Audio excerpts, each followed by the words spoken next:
اللهم صل على سيدنا محمد يا رب صل وسلم دائما ابدا على حبيبي.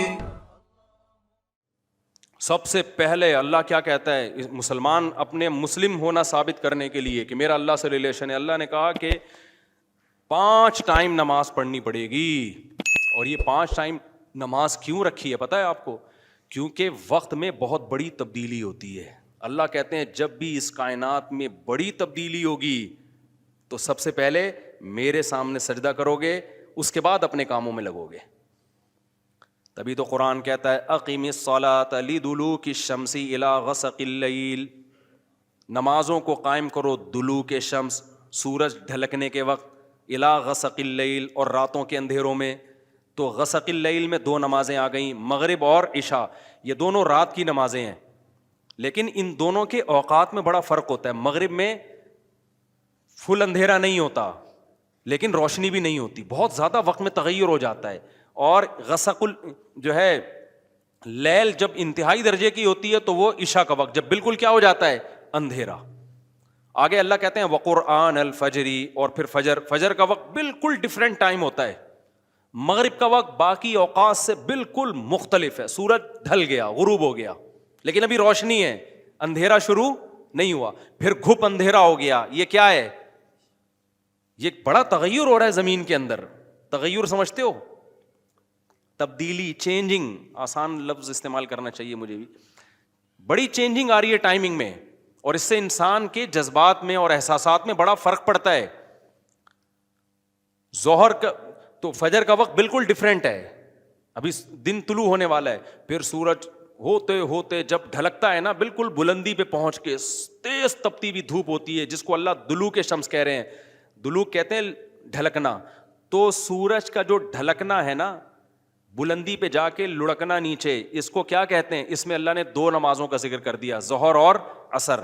اس لیے کہ دلوک جو معتد بھی ہوتا ہے, گاڑی اردو پھر استعمال کر رہا ہوں, معتد بھی قابل ذکر دلوک, وہ ایک عصر میں ہوتا ہے, ایک ظہر میں ہوتا ہے. میں نے وہ کلپ ریکارڈ کروایا تھا نا عاقب سعید کو کہ 5 نمازیں اپنے ٹائم پر ہیں, اور یہ قرآن کی عیسائی سے ثابت ہے کہ نمازوں کے 5 ٹائم ہیں, 3 ٹائم کی نمازیں قرآن میں نہیں ہیں. تو اس پہ میں نے کہا تھا کہ دلوک شمس ہے نا, سورج کا ڈھلکنا, تو معتد بھی ڈھلکنا, قابل ذکر ڈھلکنا ایک ظہر کے وقت ہوتا ہے, ایک عصر کے وقت. کیونکہ عصر کے وقت 45 پہ آ جاتا ہے, اور ظہر کے وقت بلندی پہ جا کے ڈھلکتا ہے. تو اس کے نیچے کے لوگوں کے کمنٹس آئے ہوئے تھے کہ اگر قرآن کا یہ مطلب ہے ڈھلکنے کے وقت, تو پھر تو ہر وقت سورج ڈھلک رہا ہے. سمجھ میں آیا پاگل کسے کہتے ہیں؟ یہ ہیں مجتہدین, یعنی ان کا دعویٰ یہ تھا کہ 3 وقت ہیں نماز کے قرآن میں, ظہر ہے اور عشاء ہے اور فجر ہے. وہ 3 وقت سے یہ ثابت کرنا چاہتے ہیں کہ ظہر عصر ملا کے پڑھ لو اور مغرب عشاء ملا کے پڑھ لو. اصل میں 3 ٹائم ہے. یہ غلط ہے. دلوک شمس کا لفظ ہے قرآن میں, اور دلوک سے مطلق دلوک مراد ہے, اور مطلق سے فرد کامل مراد ہوتا ہے. جو معتد بھی, دیکھو فرد کامل کو میں مثال سے سمجھاتا ہوں. پہلے میں یہ جنہوں نے اعتراض کیا نا اٹھ پٹانگ قسم کا, ان کے اعتراض کا جواب دوں. یہ کہتے ہیں ہر وقت, واقعی ہر وقت تو دلوک ہو رہا ہے, لیکن اس کا تو کوئی بھی قائل نہیں ہے. ایسا تو 1 کروڑ نمازیں ہو جائیں گی. ابے سورج بلندی پہ جا کے جب تک پورا غروب نہیں ہوتا تو ہر سیکنڈ ڈھلک ہی رہا ہے نا, تو کیا ہر سیکنڈ میں نماز پڑھیں گے؟ تو ظاہر ہے قرآن وہ بات کرے گا جو انسانوں کے فہم کے مطابق ہوں گی. تو اس سے صاف پتہ چلتا ہے وہ ڈھلکنا مراد ہے جو قابل ذکر ڈھلکنا ہو. تو قابل ذکر ڈھلکنا جس کو اصطلاح میں کہتے ہیں معتد بھی ڈھلکان, وہ جب ہے جب بلندی پہ جا کے پہلی دفعہ ڈھلکنا شروع ہو اور پھر 45 کے زاویے پہ آ جائے. اس سے زیادہ ڈھلکان والی نماز حدیث سے ثابت بھی نہیں ہے. نہیں آئی میرا خیال ہے بات؟ تو مطلق سے فرد کامل مراد ہوتا ہے. اس کو میں مثال سے سمجھاتا ہوں. دیکھو میں آپ سے کہتا ہوں چائے لے کر آؤ, آپ برف ڈال کے ٹھنڈی چائے لے آئے, میں کہوں گا یہ کیا لے آیا؟ آپ کہیں آپ نے بولا تھا گرم چائے لاؤ. میں بولوں گا جب میں نے چائے کا لفظ مطلق بولا ہے, اس کے ساتھ کوئی گرم یا ٹھنڈے کی قید نہیں لگائی, تو اس سے فرد کامل ہی مراد ہوتا ہے. کامل فرد چائے کا کیا ہے؟ کامل درجے کی چائے کیا ہے؟ جو گرم ہوتی ہے, درمیانی درجے کا میٹھا ہوتا ہے اور مناسب سی پتی ہوتی ہے. میں نے آپ سے کہا چائے لے کر آؤ, آپ 6 چمچ زہر بنا کے نا پتیوں کے ڈال کے لے آئے, اور سب میں نے کہا یہ کیا لے کر آیا ہے؟ آپ کہہ رہے ہیں, آپ بول رہے ہیں چائے. میں کہا بھائی تو زہر بنا دی, تو آپ بولو آپ نے یہ تھوڑی کہا تھا نارمل چائے, آپ نے تو چائے بولا تھا. تو چائے میں تو کوئی بھی چائے.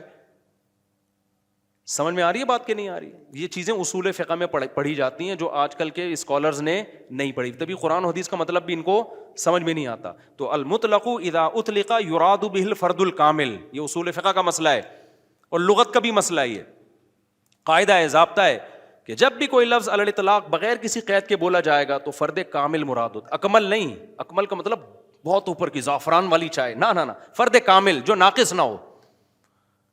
زعفران والی چائے لے آؤ گے پھر بھی برا لگے گا.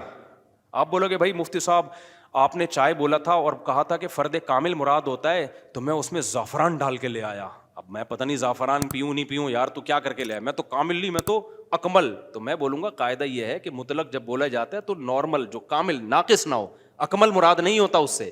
سمجھتے ہو؟ تو یہ قاعدے قرآن و سنت پہ بھی جاری ہوتے ہیں, کیونکہ اللہ میاں نے بھی تو کلام کیا ہے نا, نبی نے بھی تو کلام کیا ہے, تو نبی کے کلام میں بھی وہی لغت کے قاعدے چلیں گے جو عام قاعدے ہیں. سمجھتے ہو گے نہیں سمجھتے؟ تو اب دیکھو قرآن کہہ رہے اقیم الصلاۃ لدلوک الشمس, سورج کے ڈھلکنے کے وقت. تو ڈھلکنے سے فرد کامل جو کامل درجے کا ڈھلکنا ہے, تو کامل درجے کا ڈھلکنا ایک جب بالکل بلندی پہ جا کے ڈھلکنا شروع ہوتا ہے, اس کو کہتے ہیں ڈھلکنا, پہلی دفعہ جب ڈھلکنا. اور دوسرا جب 45 کے زاویے پر جو عصر کے قریب کا ٹائم ہے جس میں سورج میں تغیر پیدا ہونا شروع ہو جاتا ہے, تو یہ ڈھلکنا ہے. تو اب جب بھی زمین میں کوئی نیا ٹائم داخل ہوتا ہے نا, تو اللہ کہتے ہیں کیا کرنا ہے سب سے پہلے؟ اللہ کا شکر. تبھی علماء نے اصول فقہ کی کتابوں میں لکھا ہے کہ نمازوں کے جو اوقات ہیں نا, یہی نماز کا سبب ہے. سمجھتے ہو؟ اللہ میاں نے نمازوں کے اوقات کو نماز کا سبب بنا دیا. اب اس بات کو بھی سمجھو, اصل میں نماز کا سبب ہے اللہ کے احسانات. نماز جو ہم پڑھتے ہیں اس کا اصل سبب کیا ہے؟ اللہ کے احسانات. اب اللہ کے احسانات تو 24 گھنٹے ہیں, تو کیا 24 گھنٹے پڑھتے رہیں؟ ظاہر ہے اس میں حرج ہے. تو اللہ میاں نے کیا کیا؟ اللہ میاں نے بولا دیکھو شریعت کا ایک اصول ہے. ابھی کیا تمہیں پورا اصول فقہ بیٹھا کے سمجھاؤں میں, لیکن کیا کریں, سمجھائے بات سمجھ میں آتی نہیں.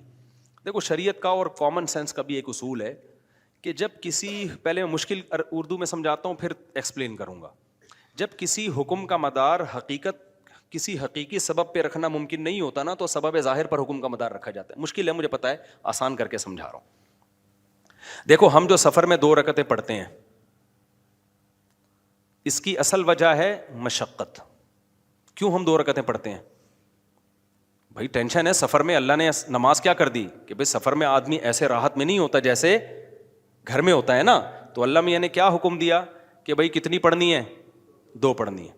تو اصل جو وجہ ہے نا سفر میں 4 کی 2 جو اللہ نے کر دی ہیں, اس لیے کہ سفر میں آدمی اتنی خوشی اور راحت میں نہیں ہوتا بلکہ تھوڑی سی ٹینشن میں ہوتا ہے. لیکن اگر اللہ تعالیٰ یہ کہتے کہ ٹینشن ہی پر حکم کا مدار ہے, تو یہ ٹینشن کم ہونے کے بجائے بڑھ جاتی. وجہ اس کی ہے کہ ہم سوچتے رہتے پتہ نہیں مجھے سفر میں ٹینشن ہو بھی رہی ہے کہ نہیں ہو رہی ہے. بعض دفعہ لوگ سفر میں گھر کی نسبت زیادہ خوش ہوتے ہیں. آپ جا رہے ہو جہاز میں یا ٹرین میں, بڑا مزہ آ رہا ہے, آدمی کو یار اللہ میاں نے تو کہا تھا ٹینشن کی, اب تو ٹینشن نہیں ہو رہی. تو وہمی تو ویسے ہی بڑھ جاتا وہمیوں کا پروگرام نا. وہ تو سارا جو 6 گھنٹے جس کا وضو نہیں ہوتا وہ یہ کیسے سوچے گا کہ مجھے ٹینشن ہو رہی ہے کہ نہیں ہو رہی. پھر اگر ہو رہی ہے تو کتنے کلو ٹینشن ہو رہی ہے. بعض دفعہ ہو رہی ہے لیکن آدمی کہتا ہے یار اتنی تو مجھے گھر میں بھی ہوتی ہے, یا ہو سکتا ہے نہیں ہوتی ہے. تو اسلام ان بکھیڑوں سے نکال کے اللہ میاں نے کیا کیا, بھائی سفر سبب ہے ٹینشن کا اور ٹینشن سبب ہے نماز کا. تو اصل سبب تو ٹینشن ہے, لیکن اگر ٹینشن پہ میں نے ڈال دیا نا مدار, تو یہ ٹینشن کم نہیں ہوگی بڑھے گی. لہذا سفر پہ ڈال دیا میں نے. اب سفر ہوگا تو چھوڑ دو, ٹینشن ہے یا نہیں وہ 2 پڑھا کرو. نہیں ہے بات میرا خیال ہے. تو یہ ٹینشن سے بچانے کے لیے اللہ نے کہہ دیا اب سفر میں چاہے انجوائے بھی کر رہا ہوں نا آدمی, تو بھی ہم کتنی پڑھتے ہیں؟ 2 پڑھتے ہیں. اور مقام پہ جتنی مرضی ٹینشن میں ہوں پھر بھی پوری 4 پڑھتے ہیں. تو یہ اصول, اور یہ دنیا میں بھی یہ اصول چلتے ہیں. سمجھتے ہو کہ نہیں سمجھتے؟ تو یہاں بھی اللہ نے کیا کیا, اللہ میاں نے فرمایا اصل میں تو تم پہ نماز فرض ہے اس لیے کہ میرے احسانات تم پر بہت ہیں. اب وہ احسانات تو ہر وقت بولو ہوتے رہتے ہیں. اب ہر وقت احسانات ہیں تو اب ہر وقت پڑھتے رہے نماز, وہ تو ناممکن ہے. تو اللہ میاں نے کہا کہ بھائی دیکھو اللہ کے احسانات میں جو تجدد ہوتا ہے نا, جدت آتی ہے, وہ ٹائم کے لحاظ سے آتی ہے. ہماری پوری زندگی کا نظام کس سے چل رہا ہے؟ ٹائم سے چل رہا ہے. تو وقت جیسے ہی تبدیل ہوتا ہے نا, ایک نئی نعمت کا ظہور ہوتا ہے. تو تبدیلی وقت پہ حکم کا مدار رکھ دیا اللہ تعالیٰ نے. ٹائم جیسے جیسے چینج ہوگا تو سمجھ لو کہ اللہ کی نئی نعمت مل رہی ہے تمہیں, تو اس نئی نعمت پہ شکرانے کے لیے تم نے کیا کرنا ہے؟ نماز پڑھنی ہے. تو ٹائم چینج ہوتا ہے, اور تو ٹائم جو ہے نا, اب ٹائم تو 24 گھنٹے میں ہر سیکنڈ میں چینج ہو رہا ہے. تو وہی بات ہے, اللہ نے کہا ہر سیکنڈ میں چینج ہو رہا ہے, لیکن دلوک شمس والا ٹائم اور رات والا ٹائم اور وقرآن الفجر, فجر والا ٹائم, یہ اس میں ٹائم میں بڑا تغیر آتا ہے. تو بڑا تغیر آتا ہے تو نئی نعمت مل رہی ہے, اور لہذا جب نئی نعمت مل رہی ہے, حقیقت میں نہ بھی مل رہی ہو اور حقیقت میں اس سے پہلے بھی مل رہی ہو نہیں, لیکن اب فرض یہ کر لیا گیا ہے کہ جب ٹائم چینج ہوگا تمہیں نئی نعمت ملے گی, اور نئی نعمت ملے گی تم پر لازم ہے کہ اللہ کا شکر ادا کرو آ کے. تو اس لیے علماء نے اس مسئلے کو بڑا اچھا سمجھا, اصول فقہ میں ایکسپلین کیا ہے کہ نمازوں کا جو سبب ہے نا وہ کیا ہے؟ اوقات کی تبدیلی. جیسے 2 رکعتوں کا سبب سفر ہے, حالانکہ اصل میں نہیں ہے, اصل میں تو کچھ اور ہے, لیکن اب اللہ نے کیا بنا دیا سفر کو. تو ایسے ہی نمازوں کے واجب ہونے کا سبب کیا ہے؟ وہ وقت میں بڑی تبدیلی. تو یہ 5 ٹائم اس زمین پر ایسے ہیں جس میں بڑی تبدیلی ہوتی ہے, اور ان بڑی تبدیلیوں سے انسان کو اللہ کی نعمتوں کا احساس ہوتا ہے. اگر یہ ٹائم رک جائے نا تو ہماری زندگیوں کی رنگینیاں ختم. صرف فجر ہی کا ٹائم ہو, ظہر میں جو الگ سی انسان کی فیلنگ ہوتی ہیں, عصر میں الگ فیلنگ ہوتی ہیں, مغرب میں الگ, انجوائے کرتا ہے انسان لائف کو.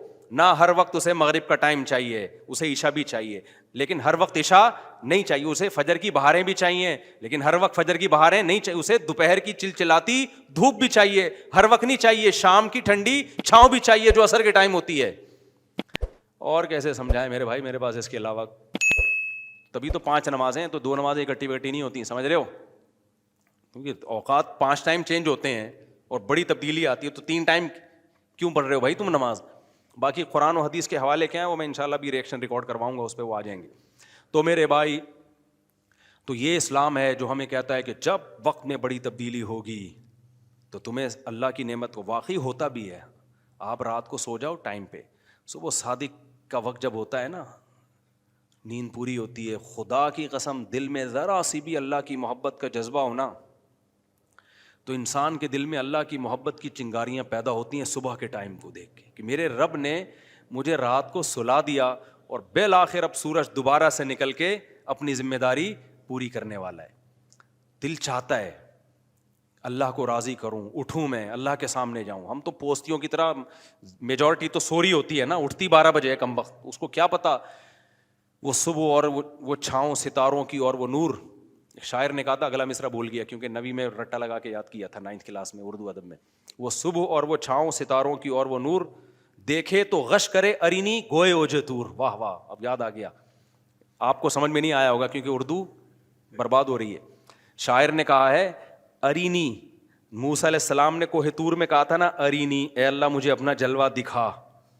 تو گوئے اوجے تور, تور کے پہلو سے جو آواز آئی تھی نا ارینی, تو وہ والا منظر, وہ روحانی منظر ہوتا ہے وہ صبح اور وہ چھاؤں ستاروں کی اور وہ نور. یعنی ستاروں کی چھاؤں کے بعد جب صبح پیدا ہوتی ہے نا تو وہ کوہ طور والا منظر, روحانی منظر پیدا ہوتا ہے جب کوہ طور سے موسیٰ علیہ السلام کی ارینی کی آواز آئی تھی. یہ شاعروں کا تخیل ہوتا ہے, کوئی میرے پہ توہین کا فتویٰ نہ لگا دینا بھائی. تو فتوے مارکیٹ میں توہین کے آج کل بہت ہلکے چل رہے ہیں. تو ہم اپنے بیان کی طرف چلتے ہیں. تو یہ 5 نمازیں اللہ نے کیا کر دی میرے بھائی, بولو. اصل تو عبادت اسلام میں ہے ہی نماز. اصل کیا ہے؟ 5 ٹائم دن میں. تبھی علماء کہتے ہیں معاف ہی نہیں ہوتی ہے کبھی, موت تک چلتی رہتی ہے, کیونکہ ٹائم آتا رہتا ہے نا. ٹائم آئے گا تو نماز لازم ہوتی رہے گی, یا تو ٹائم روک لو. ہم جب گئے تھے وہاں ناروے میں تھے نا, تو بہت لمبی رات تھی, تو وہاں ٹائم رکا ہوا تھا رات کا. تو مغرب اور عشاء اور فجر میں ٹھیک ٹھاک فاصلہ ہوتا تھا. فجر 8:45 بجے ہو رہی تھی صبح, اور عشاء میرا خیال ہے 4:30-5 بجے. تو چونکہ ٹائم رکا ہوا تھا نا, مغرب کے بعد عشاء کا وقت, فجر کا وقت آ ہی نہیں رہا, عشاء کا وقت, عشاء کے بعد فجر کا وقت آ ہی نہیں رہا, تو ٹائم رک گیا, تو نماز بھی کیا ہو گئی, رک گئی. ٹھیک ہے, دیر سے پڑھو اب. تو کیونکہ ٹائم چینج ہوگا تو حکم اللہ کا نماز کا آپ کی طرف متوجہ ہوگا. ہاں جن علاقوں میں 6 مہینے 3 مہینے سورج نکلتا ہی نہیں ہے وہاں پھر حدیث میں آتا ہے کہ اس میں پھر حدیث میں کچھ اور ہے, وہ پھر ابھی مسئلہ بیان کروں گا تو بات لمبی ہو جائے گی. یہ ان جگہوں کی بات ہے جہاں دلوک شمس ہو رہا ہے, سورج نکلتا ہے اور 24 گھنٹے کے اندر غروب ہو جاتا ہے, تو وہاں پھر نمازیں کس طرح ہی پڑھی جائیں گی, ٹائم کے ساتھ اللہ نے اس کو جوڑ دیا ہے. تو اسی طرح جو اصل تو میرا